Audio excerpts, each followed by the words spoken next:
Chapter 14. Spoiler. Find Me by Taherah Mafi. In this chapter, you will find us finding Kenji in Find Me, a complex character that we overlooked. Join us in this chapter where we find out the many layers Kenji has as a character. Through his inner monologue, his friendship with Jay, his bromance with Warner, and his romance with Nazira. My name is Haneen. Turn the page.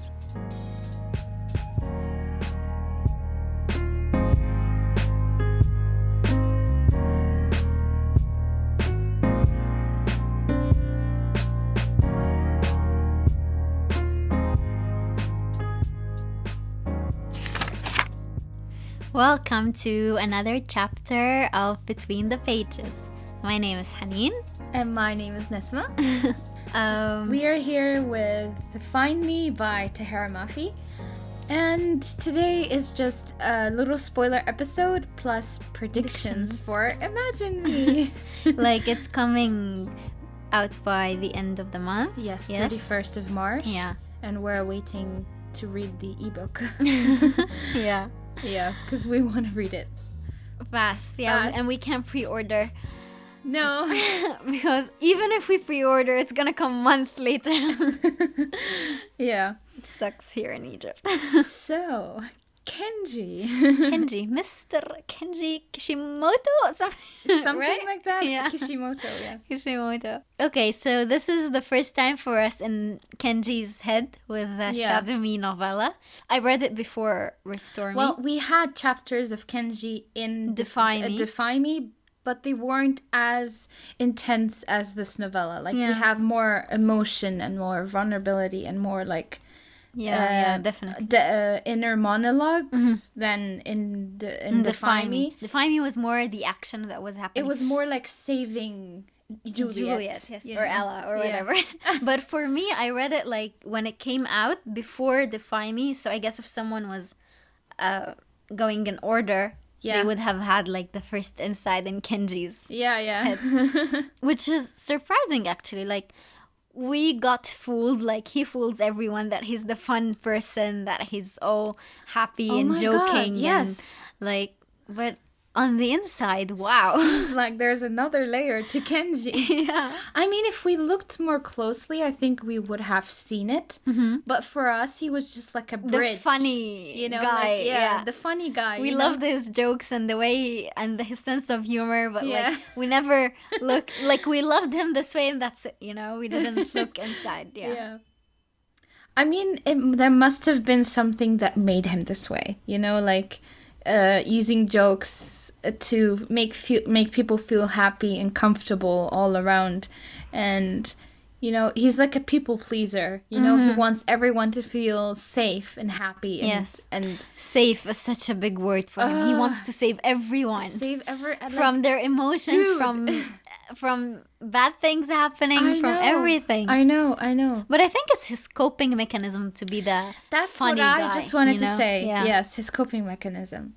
So, of course, one of the first things that we get introduced to is Kenji's vulnerability, his huge capacity of emotions. Yeah. And his, like, mental issues. I don't want to, they're not, like, mental issues per se, but he has, like, conflicts, inner conflicts that he deals with on a daily basis, but internally, he doesn't just say them out loud. And the only person... He jokes out loud. Yeah. And the only person for him who can actually tell how he feels is Juliet, which he keeps saying in the novel, in the novella. Where he saw them, like, canoodling in the cafeteria, in the corner.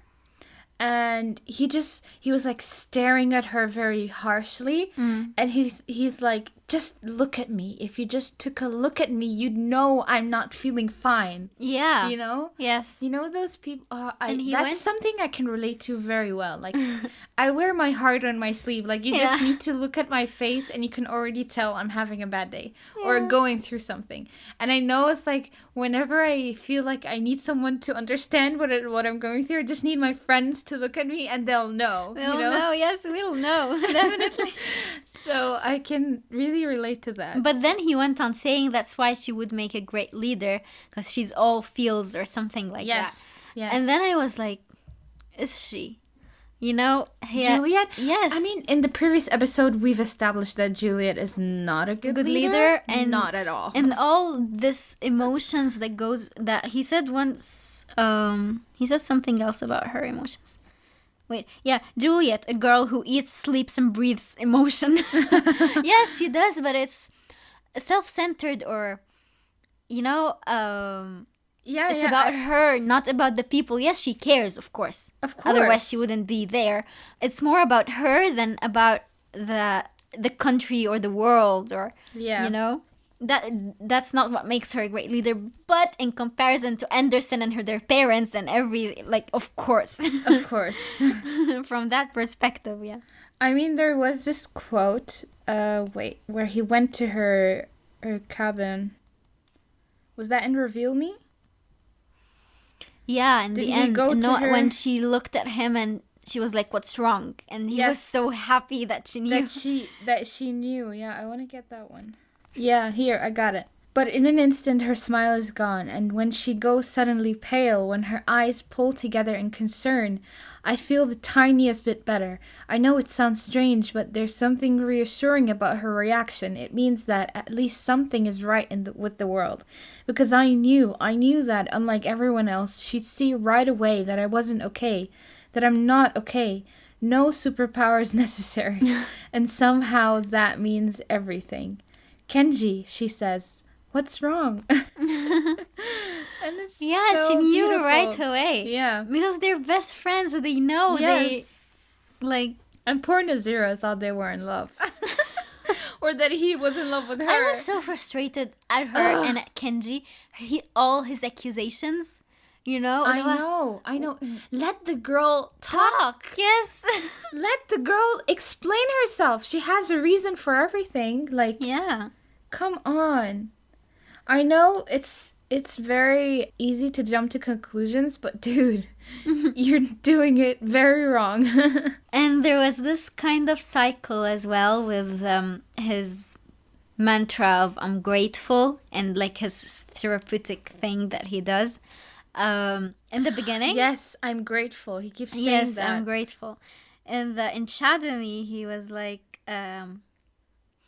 I whisper a quick thank you to the unknown, to the air, to the lonely ghosts, eavesdropping on my private conversations with no one.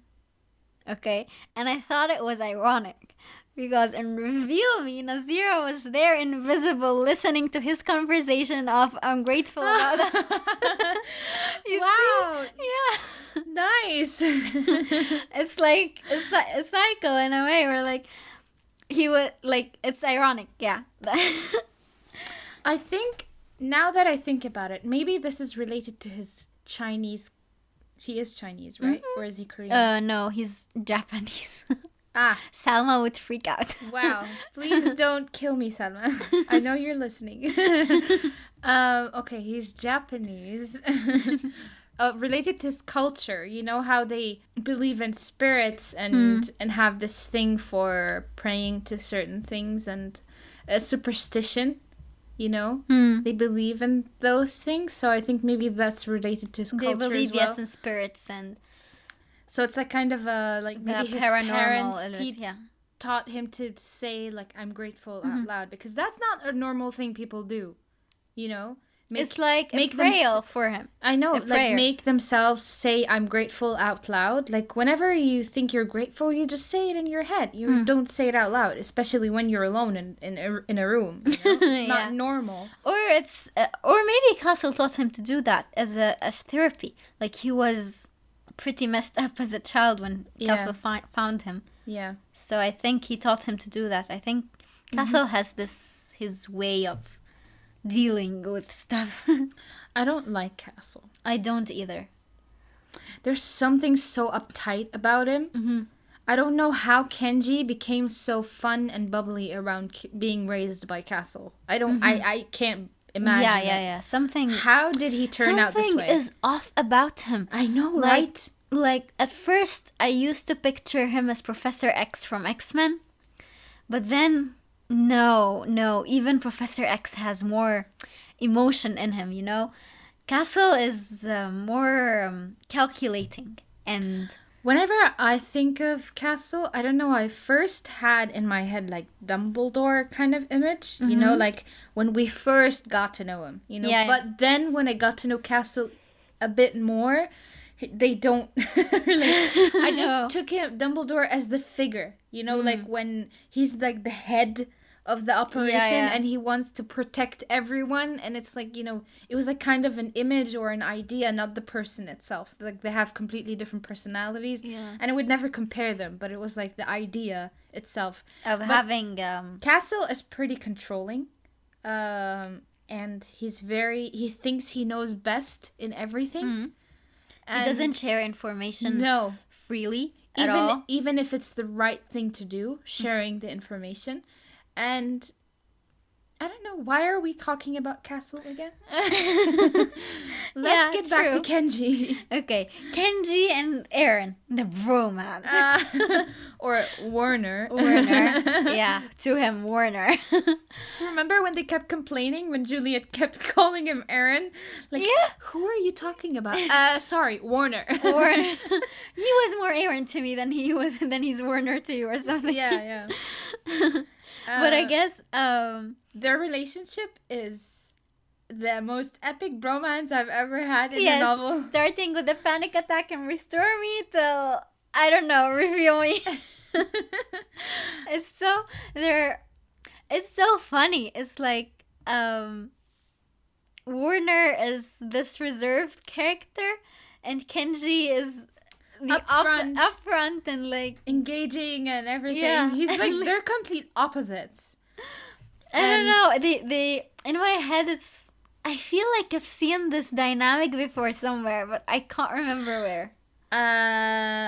I'll tell you. Teen Wolf, Styles and okay, go on. And Scott. But Scott is not really Warner. No. I mean, Kenji is more Styles. Yes, I picked that dynamic of like this clumsiness and this like not being able to deal with serious situations. Exactly, you know? Exactly, yes. and like Warner, a wall. And the funny thing is, you know, Warner should have been British. True.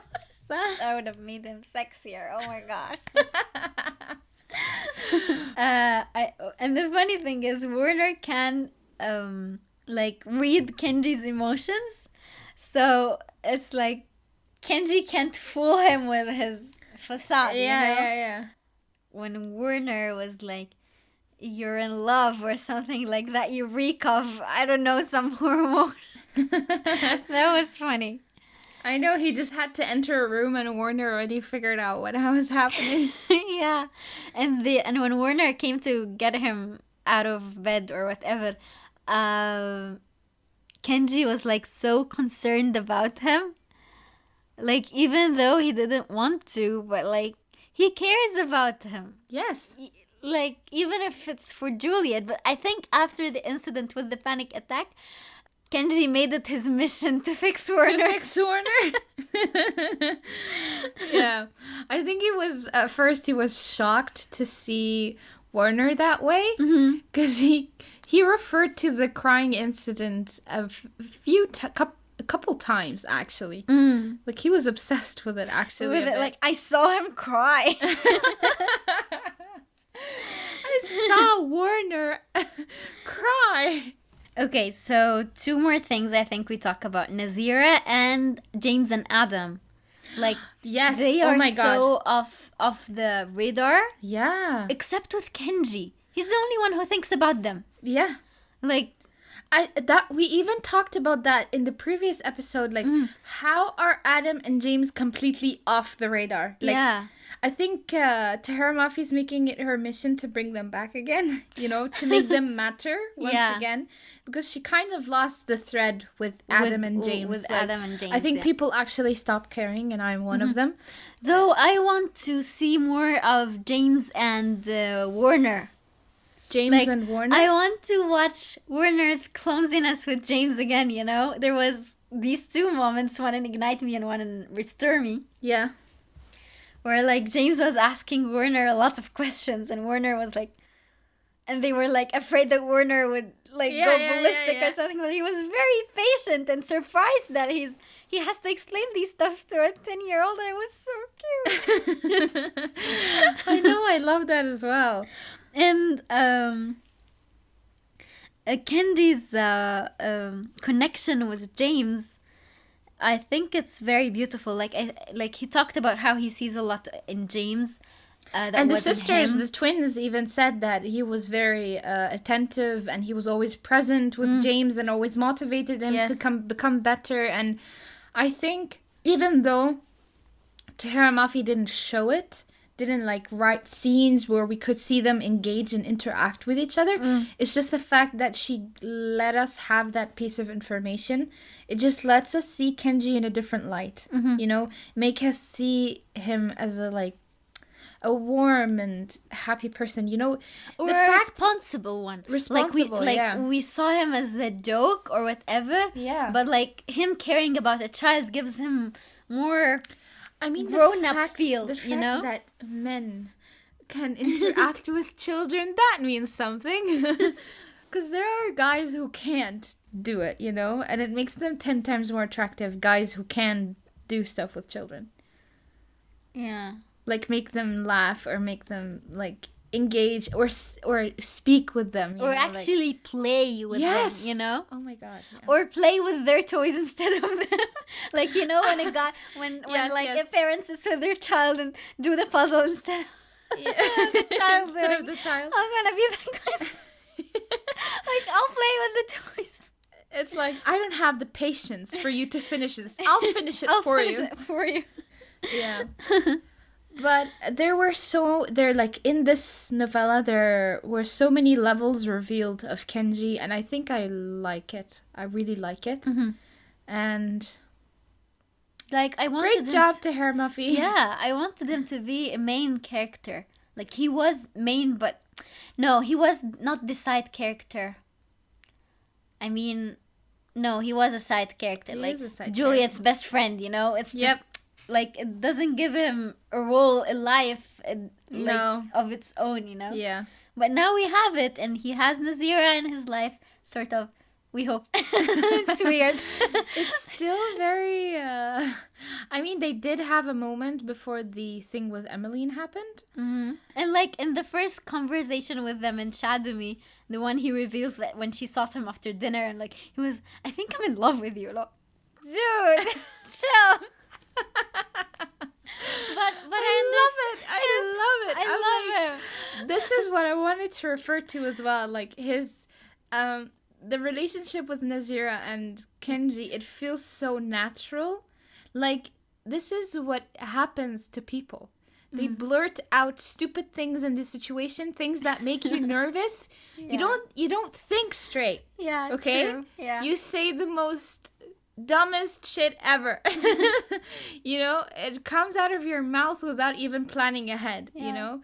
And I think Kenji is the literal representation, the embodiment of clumsiness. Of clumsiness in a relationship, yeah. But it also feels so real, you know? Like, this is what could actually happen to a person, you know? I see you have changed your mind, Nesma. You were so against them in the beginning. You were so, why is he falling for her so fast?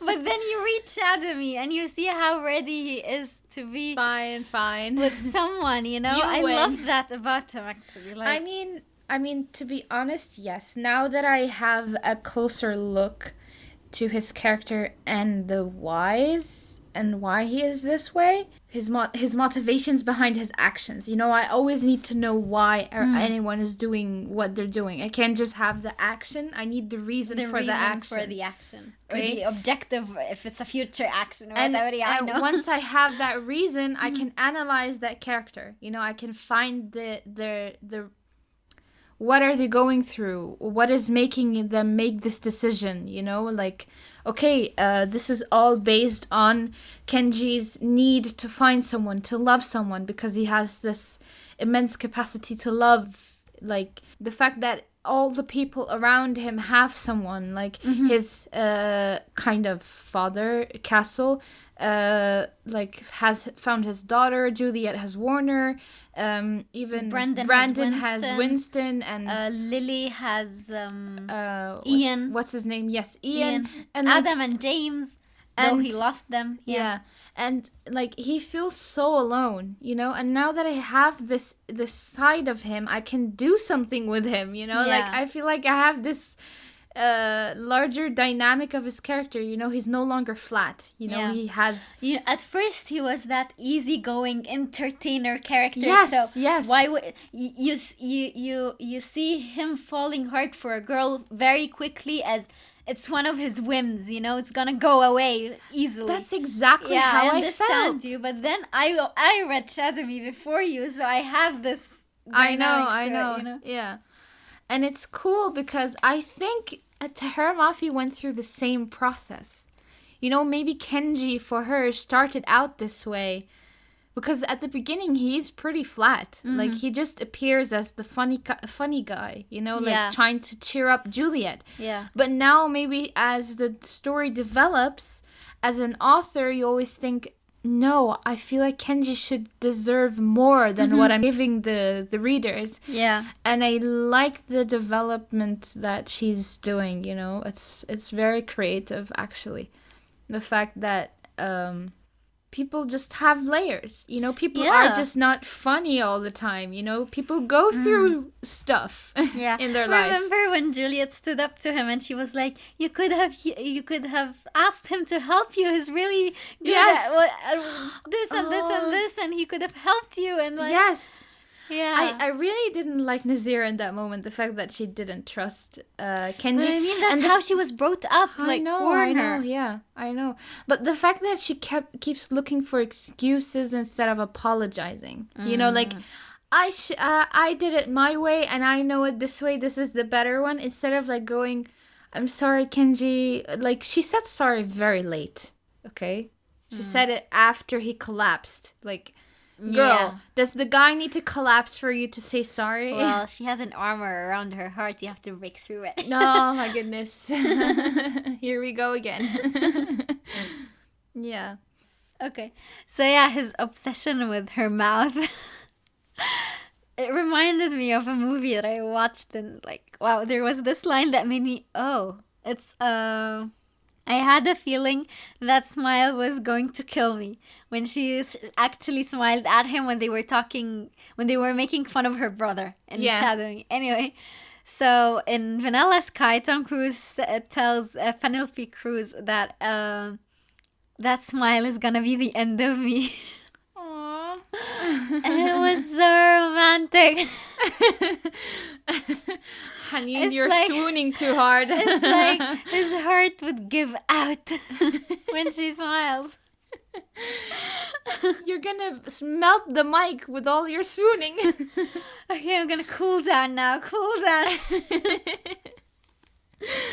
I mean, you do have a point. I mean, Kenji's pretty cute when it comes to this stuff.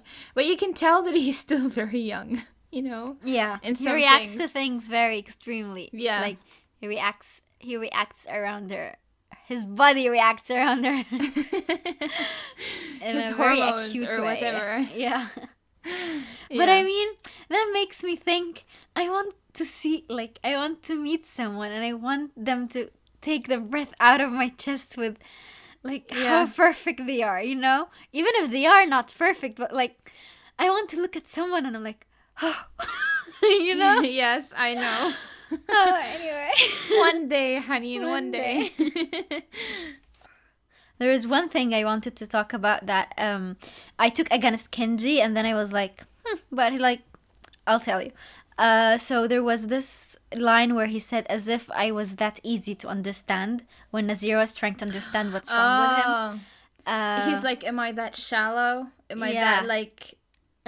No, I took it at the beginning. Transparent? Loa, I took it at the beginning with still in my head that he's the light guy, even though Yes. after all this, I don't know. I thought, oh, narcissist, and then I was like, but we have to give him. He understands himself very well. He can articulate his thoughts and feelings very well, and He is actually. He's very upfront. and he knows how to manage them. You know. Yes. So I should give him that. No, we didn't understand him that easily, except when No. we went through what he's going through, you know, and Yeah. inside himself. So yeah, that was something Right.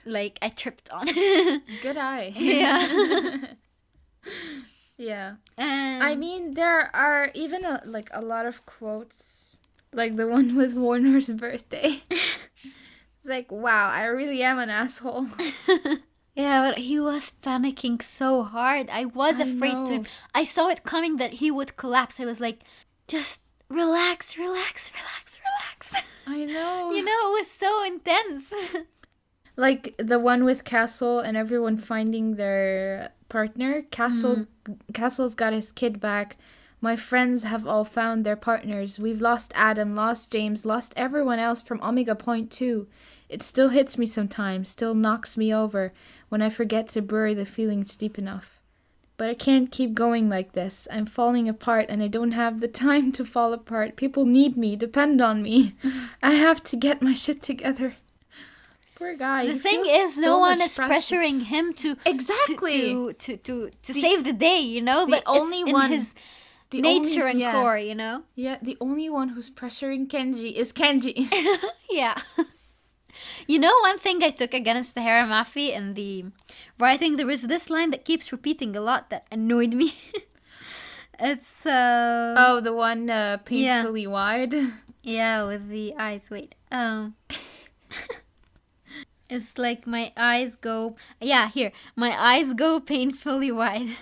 This expression is used a lot. Like, Yeah. he keeps on reacting to things with widening his eyes painfully. What? And Feels so unnatural. maybe it's a thick. I don't know. Maybe it's a thing. Yeah. Okay, there is this moment where, by the end of Shatter Me, that they were standing on the stage, I think, for the symposium, and he said James and Adam are MIA.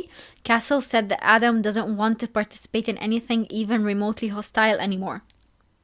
And I thought, was that the moment they got kidnapped? Or did they appear later and defy me and then they weren't there anymore?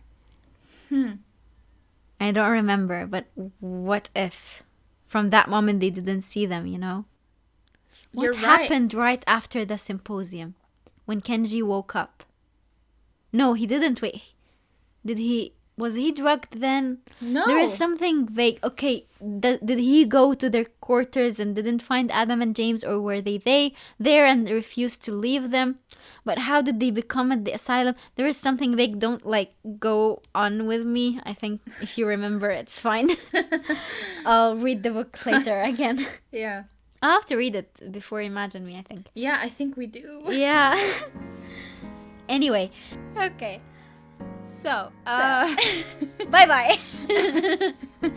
we'll see you in the next one where we will talk about novella A Court of Frost and Starlight. Yeah. See you there. Happily ever And after. predictions for the next And book. predictions as Yes. well. And for the rest of the series expectations. and expectations. I like the expectations. We should do that more. It's better than the predictions, isn't it? It it's is. like, in the end, you're disappointed or not, but in the predictions, you're right or wrong, so... Yeah. Yeah. Potato. Tomato, tomato. Hey, we could go on like this forever. Okay. Alright, bye. Thank you for making it to the end of this chapter. This was the last novella in the Shatter Me series before the last novel, Imagine Me. head over to our prediction episode where we come up with ideas of what might happen in the very last novel of the Shatter Me series.